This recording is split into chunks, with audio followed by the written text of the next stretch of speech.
Muy buenos días, hermanos, hermanas. El Señor les bendiga mucho. Hoy les invito a compartir el devocional junto conmigo. Vamos a hacer juntos el devocional del día de hoy. Yo estoy siguiendo la lectura cronológica temática y en el día de hoy me toca el pasaje de Esdras en el capítulo 3. Ahora, ¿qué sucede con este capítulo? Es un capítulo extenso, ¿no es cierto? Tiene 13 versículos. Como les explicaba, ¿no? Cuando el capítulo es extenso lo podemos dividir. ¿Y de qué manera lo dividimos? Normalmente se toca más de un tema en los capítulos que son extensos. Está dividido por pasajes o incluso puede haber 2 o 3 cosas que se están comentando en este capítulo. Entonces vamos a dividirlo y ya les voy a mostrar enseguida cómo empezar a realizar esta tarea. Comenzamos la lectura. Cuando llegó el mes séptimo, estando los hijos de Israel ya establecidos en las ciudades, se juntó el pueblo como un solo hombre en Jerusalén. Entonces se levantaron Jesúa, hijo de Josadac, y sus hermanos los sacerdotes, y Zorobabel, hijo de Salatiel, y sus hermanos, y edificaron el altar de Dios de Israel, para ofrecer sobre él holocaustos, como está escrito en la ley de Moisés, varón de Dios. Y colocaron el altar sobre su base, porque tenían miedo de los pueblos de las tierras, y ofrecieron sobre él holocaustos a Jehová, holocaustos por la mañana y por la tarde. Celebraron asimismo la fiesta solemne de los tabernáculos, como está escrito, y holocaustos cada día, por orden, conforme al rito, cada cosa en su día. Además de esto, el holocausto continuo, las nuevas lunas y todas las fiestas solemnes de Jehová, y todo sacrificio espontáneo, toda ofrenda voluntaria. Desde el primer día del mes séptimo comenzaron a ofrecer holocaustos a Jehová, pero los cimientos del templo de Jehová no se habían echado todavía. Y dieron dinero a los albañiles y carpinteros, asimismo comida, bebida y aceite a los sidonios y tirios, para que trajesen madera de cedro desde el Líbano por mar a Jope, conforme a la voluntad de Ciro, rey de Persia, acerca de esto. Y detengamos aquí la lectura, porque ya estamos empezando a hablar de otro tema distinto del que se comenzó en primera instancia. Los primeros versículos hasta la mitad del versículo 6 habla de un mismo tema. Entonces tomaremos este pasaje desde el verso 1 hasta la mitad del versículo 6. Y ahora hacemos una nueva lectura. Cuando llegó el mes séptimo, y estando los hijos de Israel ya establecidos en las ciudades, se juntó el pueblo como un solo hombre en Jerusalén. Entonces se levantaron Jesúa, hijo de Josadac, y sus hermanos los sacerdotes, y Zorobabel, hijo de Salatiel, y sus hermanos, y edificaron el altar del Dios de Israel, para ofrecer sobre él holocaustos, como está escrito en la ley de Moisés, varón de Dios.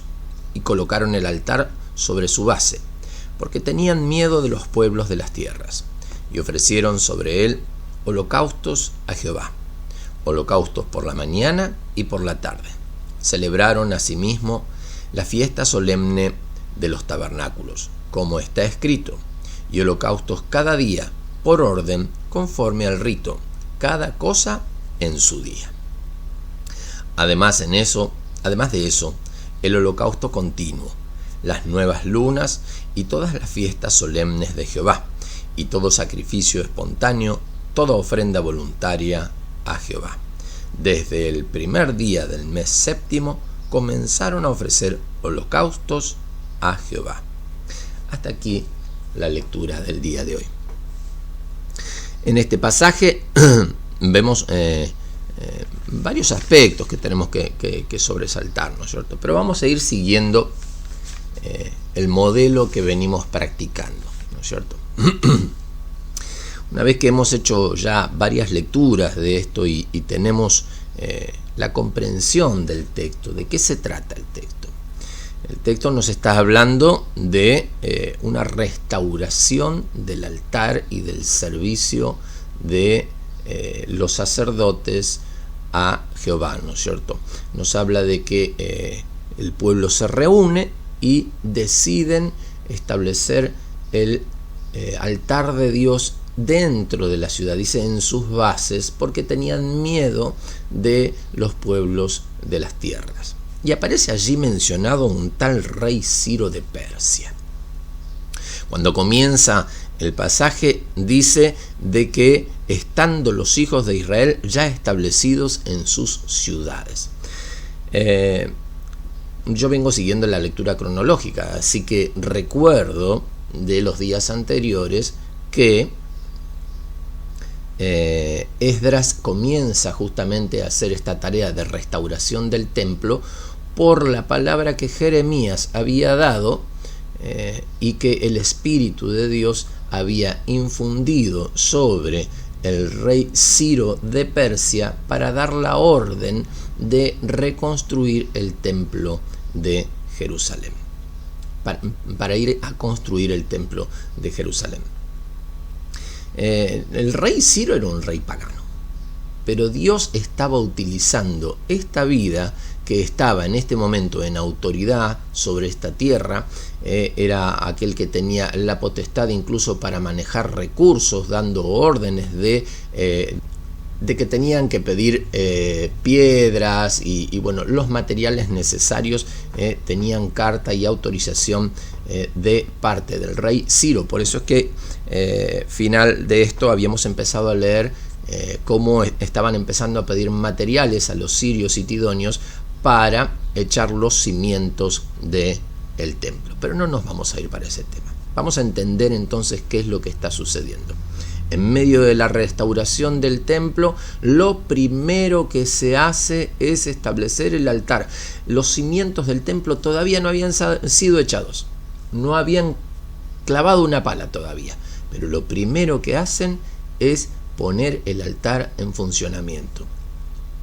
Construyen el altar conforme a lo establecido por la ley de Dios. El varón de Dios menciona aquí a Moisés conforme a lo que Moisés había establecido en su ley, varón de Dios, y lo ponen en funcionamiento. Empiezan allí a funcionar todas las fiestas solemnes, todos los sacrificios, el sacrificio por la mañana, el sacrificio por la tarde, los sacrificios voluntarios y las ofrendas voluntarias, incluso las nuevas lunas, las fiestas solemnes, las del tabernáculo y todo el servicio del culto se pone en marcha. Entonces, ¿qué nos llama la atención de esto?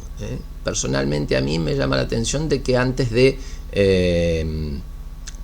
establecer el templo, antes de construir el templo, la función del templo ya estaba en marcha, que era justamente la adoración a Dios.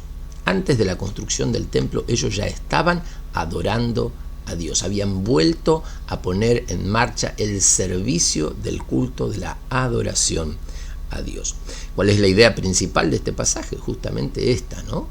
De que independientemente del templo yo puedo tener comunión con Dios, yo puedo tener ese contacto con Dios. Estamos aquellos que nos gusta venir a tener ese contacto con Dios en el templo. Hay muchos que vienen a orar al templo y ojo, no está mal, no está mal. Esto tiene también su lado especial. Pero aun cuando el templo no estuviese construido, yo puedo también tener mi adoración a Dios. ¿Cuáles son las palabras clave de este pasaje? En este pasaje tenemos que ver que todo comenzó a ponerse en marcha porque el pueblo se reunió. El pueblo se reunió, dice que todos se juntaron como un solo hombre y los sacerdotes dirigían la obra. Los sacerdotes llevaban adelante la obra. Eran ellos los que impulsaron al pueblo a restablecer el orden de culto, aún antes de que fuese construido el templo. Estaban allí mencionados, ¿no es cierto?, Jesúa, hijo de Josadac, y sus hermanos los sacerdotes, Zorobabel, hijo de Salatiel, y sus hermanos, y edificaron el altar del Dios de Israel. Estos, ¿no es cierto?, reunidos con todo el pueblo, edificaron el altar. Ellos tomaron la decisión de edificar el altar. Y hermana, esta es una decisión que cada uno de nosotros tenemos que tomar. Edificar nuestro propio altar a Dios. Y hace mención aquí que lo establecieron, ¿no es cierto?, dentro de sus bases, dentro del lugar, ¿no es cierto?, donde ellos estaban. ¿Por qué? Porque tenían miedo de los que poblaban las tierras, de los moradores de aquellas tierras. Israel estaba retornando a su tierra luego de la cautividad. En ese retorno estaba estableciéndose nuevamente en sus casas, en sus lugares. Pero estos lugares estaban también rodeados de merodeadores, de vándalos, de otras poblaciones que se habían asentado cercano a Jerusalén. Y esta era un temor que ellos tenían. Y nosotros, ¿no es cierto?, vemos esto en nuestro altar o en nuestra búsqueda del Señor, quizás en lo que fue uno de los primeros pasos que tuvimos para establecer nuestro devocional diario: elegir el lugar. Elegir el lugar correcto, un lugar en el cual no tengamos interrupciones, no tengamos nada que nos distraiga, no tengamos ningún tipo de interrupción, sino que podamos estar en la presencia del Señor. Ahora sigue diciendo: ¿qué significa este pasaje para mi vida? Este pasaje para mi vida verdaderamente lo que nos enseña es que tenemos que restablecer el altar en nuestras vidas, restablecer el altar en nuestros corazones. La enseñanza de este pasaje es de que sin altar no hay adoración a Dios. ¿Estaban los sacerdotes? Sí estaban. ¿Estaba todo designado para establecer el templo? Sí estaba. ¿Estaba el pueblo? Sí estaba. Pero sin altar no hay adoración. Nadie comenzó a ofrecer sacrificios, ni a establecer las fiestas solemnes, ni dar ofrendas voluntarias hasta que el altar no se puso nuevamente en funcionamiento, hermano. Nuestra vida de adoración es una vida de altar. Es una vida de ofrenda, es una vida de sacrificio, es una vida de entrega a Dios. Un renunciamiento a nosotros mismos, una búsqueda de Dios, una búsqueda de la voluntad de Dios. Y esto es justamente lo que Dios quiere con cada uno de nosotros. Que tengamos una vida de comunión con Dios. Sin altar, hermano, no hay comunión. Sin búsqueda, sin entrega, sin renuncia de nuestras vidas y entregarnos al Señor, no hay comunión. Por eso, mi hermano, mi hermana, qué ejemplo maravilloso que nos dejan estas personas que mencionábamos hace un momento.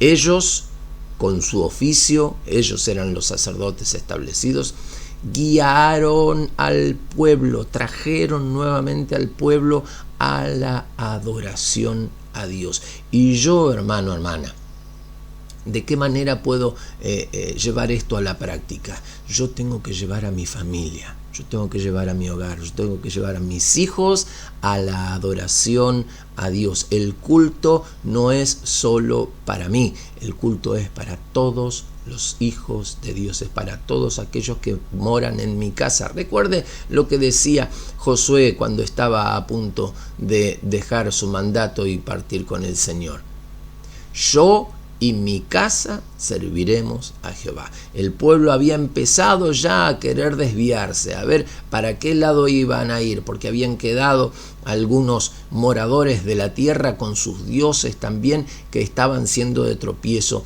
para el pueblo de Israel. Y allí es cuando Josué, uno de los directivos, ¿no es cierto?, principales de esta nación en ese tiempo, dice: yo y mi casa serviremos a Jehová. Hermano, hermana, esta es una decisión personal. Yo tengo que decidir establecer el altar en mi casa. Yo tengo que decidir que mi familia llegue a los pies de Cristo. Yo tengo que hacerlo en oración, en búsqueda, en clamor y también en decisiones humanas, hermano. Si mis hijos no quieren venir a la iglesia y están bajo mi techo, están bajo mi responsabilidad. Imagine esto, hermano. Hay un naufragio y está toda su familia en el agua. Usted viene con el bote de la salvación. Usted viene con Jesús en su barca. Y sus hijos están en el agua. Y los va a subir al bote de la salvación y sus hijos dicen, no, yo no quiero ir al culto. No, yo no quiero orar. No, yo no quiero entregarme al Señor. Y son hijos que están bajo su responsabilidad. ¿Usted los dejaría en el agua? ¿Que se ahoguen? ¿Que se los coman los tiburones? Bueno, hermano, seamos conscientes de esto. No deje a sus hijos en su hogar. Si hay culto, tráigalos. No deje a nadie de la familia expuesta a los tiburones. No deje a nadie de la familia expuesta al enemigo. Súbalos a su barca. Ore por ellos, clame por ellos, gima por ellos, alcáncelos en oración y conquístelos para el Señor. Que el Señor tenga un encuentro con cada uno de ellos. ¿Para qué? Para que luego ellos solos quieran seguir al Señor. Pero en primera instancia, hermano, hermana, nosotros los tenemos que traer. Como hicieron estos, reunieron a todo el pueblo que había llegado a Jerusalén para la reconstrucción del templo y allí es cuando establecieron en primer lugar el altar, el culto a Dios. Gloria al nombre de Jesús. Esta es la aplicación, hermano, que cada uno de nosotros tenemos que llevar. Dios nos muestra de qué manera traer a nuestra familia a los pies de Cristo. Dios nos enseña de que sin altar no hay comunión.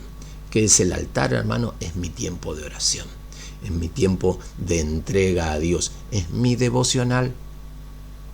El altar muchas veces se confunde con mis oraciones, mis peticiones, mis ruegos, el llevarle mis cargas al Señor. Sí, hermano, las llevo. Llevo mis cargas, llevo mis peticiones, llevo mis deseos al Señor. Pero mi altar es un altar de renuncia.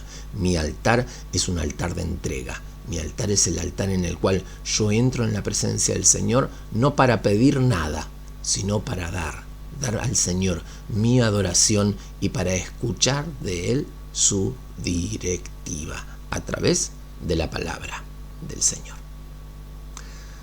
Finalmente, tenemos que orar al Señor.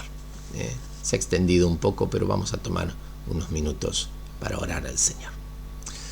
Padre, bendito Dios, gracias, mi Señor, por esta tu palabra. Gracias por la escritura que tú has dejado, Señor, para enseñanza, para edificación, Señor, de nuestras vidas. Y tú, bendito Dios, quieres que no solo nosotros, mi Señor, estemos siguiéndote a ti con entrega, sino que también podamos enseñar esto, Señor, a nuestros hijos, a los que están en nuestra casa, aquellos que son nuestra responsabilidad, mi Dios, que están bajo nuestro techo y bajo nuestra autoridad.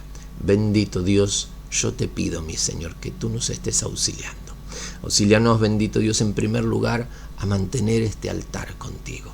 Que no sea, Señor, un tiempo quizás en el cual lo llevo de manera alternada y que quizás por otras ocupaciones dejo este culto maravilloso que tengo contigo cada mañana, sino que seas tú el más importante, seas tú el primero. Antes de comenzar toda actividad, estoy en tu presencia, Señor.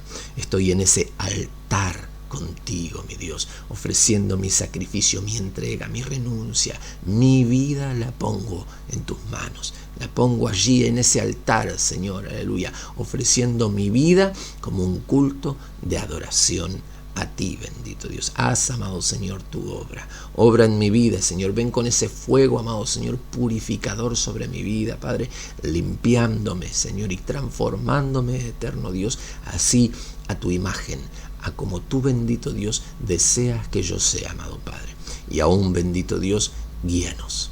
Dame esa palabra, Señor, de guía, de enseñanza, Padre, para poderla aplicar en mi vida y para poderla transmitir también a mis hijos, a mis hijas, mis nietos, aquellos que están en mi hogar y que son mi responsabilidad. Padre, en el nombre de Jesús, Señor, yo te lo pido y te doy muchas gracias, mi Señor. Amén y amén. Hermano, hermana, ha sido un placer poder compartir con ustedes mi devocional personal. Que sea de ejemplo, que sea de experiencia para cada uno.